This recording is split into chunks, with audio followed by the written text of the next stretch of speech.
속 들여다보는 시간 가지죠. 알쏭달쏭 심리학입니다. 심리학자 정혜인 교수 연결되어 있습니다. 나와 계시죠? 네, 안녕하세요. 정혜인입니다. 봄입니다. 봄 꽃들도 피고 너무 좋은 것 같아요. 봄꽃 뭐 좋아하세요? 저는 개나리가 제일 반갑게 먼저 개나리가요? 네. 이미지하고 안 맞는데 개나리는 좀 수도분하고 순수하고 이쪽 아닙니까? 아, 그런가요? 안 맞는 것 같아요. 알겠습니다. 오늘 어떤 이야기 해볼까요? 오늘은 사실 얼마 전이었을 거예요. 여자 아이돌 그룹 에스파의 카리나와 배우인 이재욱의 열애설이 났었죠. 예. 그런데 에스파 팬들로부터 협박이 박힌 이런 시위 트럭을 받은 사람은 배우 이재욱이 아니라 카리나였어요. 예. 그래서 팬들은 왜 카리나에게 분노했을까? 그래서 오늘 이 시간에는 K-팝이 도대체 뭐길래 좀 뭔가 다른 행동을 하는지 이런 것들을 좀 한번 살펴보면 어떨까 생각했습니다. 그러니까 K-팝도 K-팝 팬덤 현상 속의 심리를 알아보는 건데 솔직히 말씀드리면요. 네. 저 이번 일 때문에 카리나하고 이 카리나 연애 이것 때문에 다른 방송 인터뷰를 10개 가까이 한 것 같아요. 심지어는 해외 방송까지 인터뷰를 했는데 오늘은 심리학적으로 알아보겠습니다. 네. K-팝 팬덤 어떤 이야기입니까? 네, 여러 개를 하셨다니까, 저랑 같은 생각이실 수도 있지 않을까 생각도 한번 해봅니다. 예. 이 K-팝은 Korean Popular Music의 줄임말이죠. 예. 그래서 대한민국에서 만들어져서 한국어가 들어가면서 한국인들이 향유하고 있는 가요를 이야기합니다. 사실 이 K-팝은 더 이상 어떤 한국의 음악 장르로만 국한되지는 않고요. 그 의미가 굉장히 많이 확장되어져서 노래 한 곡에도 몇 개의 장르가 들어가고 그것을 아우르는 음악, 그리고 칼군무의 춤, 화려한 뮤직비디오, 메이크업, 의상, 연습생 시스템, 끝없이 소통을 요구하는 어떤 다이내믹한 팬덤의 요소들을 포괄해서 이 K-팝이라고 하고 이것은 일종의 어떤 K-팝 산업이라고 말할 수 있습니다. 예, 예전에도 그랬어요. 그 인기 스타가 연애를 한다, 결혼을 한다 그러면은 막 울고불고 난리가 나고 이런 일은 늘 있어 왔는 건데 최근에 특히나 이번 카리나 일을 보면은 이 가수, 아티스트와 팬들 간의 팬덤 이것도 좀 방향이 예전하고는 다른 것 같아요. 네, 맞습니다. K-팝 음악 활동과 관련된 팬덤 활동을 주로 총공격이라고 해서 총공이라고 부르고요. 예. 이건 굉장히 집단적으로 행해집니다. K-팝 팬덤 활동 대부분이 온라인으로 또 옮겨져 와 있기 때문에 이 총공은 음원 총공, 해시태그 총공, 피드백 총공, 또 가요 시상식과 성적을 위한 투표 총공까지 예. 이 자신들의 아티스트를 성공시키기 위해서 그 활동을 오래오래 유지시키고자 하는 그 목표를 향한다라고 하는 것에 있어서 뭐라고 얘기하기 어려울 만큼이고요. 네. 또 아티스트의 어떤 생일과 기념일마다 주체적으로 지하철 전광판이나 옥외 광고, 버스 광고 이런 홍보 캠페인을 주최하는 것도 또 일반적인 팬덤 활동입니다. 이러한 맥락에서 에스파는 이미 총공으로 만들어진 그들만의 군중 집단이라고 할 수 있습니다. 그렇죠. 에스파뿐만 아닙니다만은 그렇고요. 네. 저는 이런 현상들에 우려되는 거를 그 컬트적인 모습을 보인다는 걸 좀 걱정스럽게 이야기를 했거든요. 그러셨군요. 예, 우리 정혜인 교수께서는 일단 군중 집단에 방점을 두셨습니다. 이게 뭘까요? 네. 이 K-팝 팬덤의 형성이 된다고 하는 것은 군중이 형성되는 과정과 굉장히 같다라고 저는 봤어요. 네. 그래서 미디어를 통해서 정보가 공유되고 그 정보가 곧 권력이 되는 것이라고 해서 혹시 엘리아스 카나티의 군중과 권력이라고 하는 제거에서 저는 따가지고 왔어요. 그래서 네네. 이 군중이라는 개념의 근거에서 살펴보는데요. 먼저 군중이 형성되는 것은 경직된 어떤 사회적 위계 질서에서 좀 벗어나기 위해서 군중의 일원이 되는 방식으로 성취가 될 수 있는데 이 에스파의 팬클럽인 인스티즈가 군중을 형성해서 서로 빽빽하게 밀집되길 원하고 마치 한 몸이 된 듯 모두가 평등해지면서 그들끼리 안도감을 이렇게 싹 느끼고 있었는데 이러한 군중 안에서 흔들림이 느껴질 때 뭔가 이격이 생기기 시작하는 거죠. 그래서 이 군중은 굉장히 그들만의 가지고 있는 네 가지의 조금 독특한 특징이 있다라고 카네키는 또 얘기를 하고 있어요. 그러니까 여러 군중 집단들은 존재할 수가 있겠죠. 실제로 존재하기도 하고요. 그렇죠. 근데 이번 현상을 보시면서 특히나 카네티의 이론에 근거했을 때는 4가지 정도의 특징이 있다 이거 말씀이잖아요. 네, 맞습니다. 하나하나를 보죠. 예, 첫 번째는요. 군중은 언제나 좀 이렇게 성장하려고 해요. 그러니까 이 팬클럽 자체가 성장하려고 하는 거죠. 그리고 두 번째, 군중의 내부는 평등이 지배해요. 그러니까 너 높고 낮고 이게 없고 우리는 모두 하나인 거죠. 네네. 그리고 셋째, 군중은 밀집 상태를 추구해요. 그러니까 틈이 보이면 안 되는 거죠. 네 번째, 군중은 계속 어떤 하나의 방향을 가져요. 그러니까 이 에스파가 성공하게 만드는 방향을 가지는 거죠. 네. 이렇게 성장하고 싶고 평등하고 응집되어져 있고 방향성을 가지는 이 군중이 가지는 어떤 필수적인 특성의 돌발성, 갑자기 열애설이 터지는 거죠.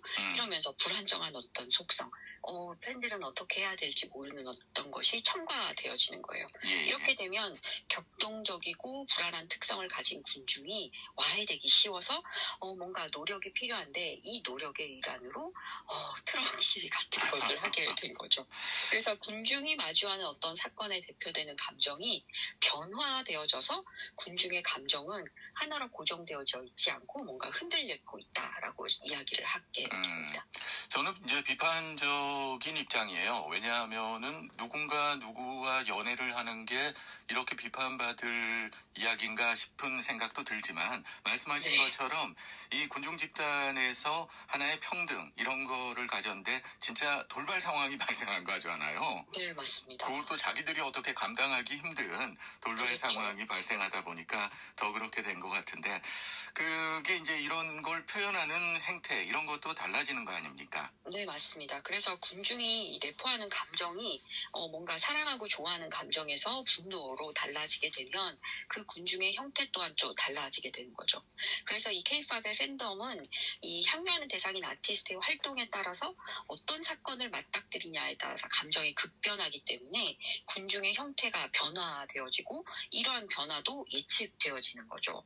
그래서 팬덤의 몸집이 커져서 그들의 에너지가 강해지고 그 에너지를 사용해서 내부 구성원들끼리만 공유되는 이야기를 통해 즐거워하고 소속감을 느끼는데 이러한 팬덤이 연대감을 깨지는 또는 연대감을 더 강하게 만드는 이게 서로 갈라놓으려는 어떤 공격이 들어오게 되면 쉽게 뭔가 맞서게 되는 더 단단히 뭉치기 위한 걸로 화내는 분노하는 어떤 형태로 나타나게 되는 겁니다. 저는 이게 온라인 게임에서 나타나는 모습하고도 비슷하다고 느끼거든요.